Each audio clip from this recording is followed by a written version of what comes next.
I thought it was going to be nothing but, Sister Tongue, where are you? Deborah Tongue? Oh, Sister Deborah Tongue, thank you so much for that food that you gave my wife and I last week. I heard about it, but I didn't get it. No, you didn't get it. I marked that down. Yeah. You didn't get any of it. We ate all of it.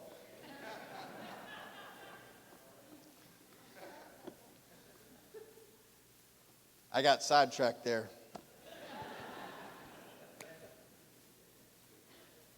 We're out in the desert. I was going to say we thought it was all going to be roti and curry chicken.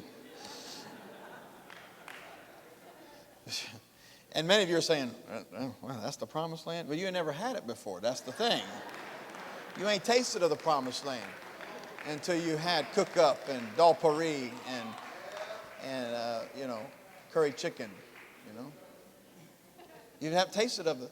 You got to get used to that, because at the marriage supper of the Lamb, all that's going to be there. It's all going to be Caribbean.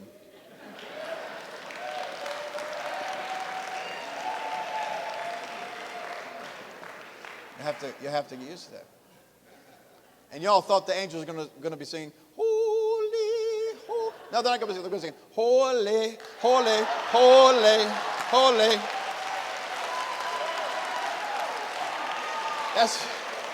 You're going to have to get used to that.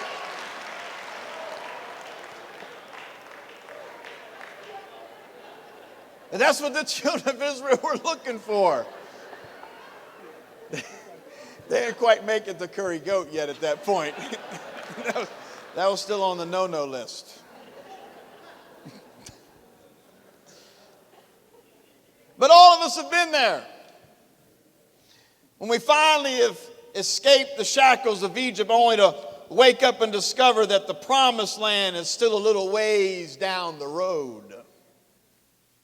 We've left those addictions behind, those marriage problems behind, the bad habits behind, bad decisions behind. We've outlasted the storm. We've outlasted the labor. We've sown good seed, but yet we're still waiting to march into the promised land. We're in this kind of no man's land. We've ended up marooned in between Egypt and the promised land in this place called in between.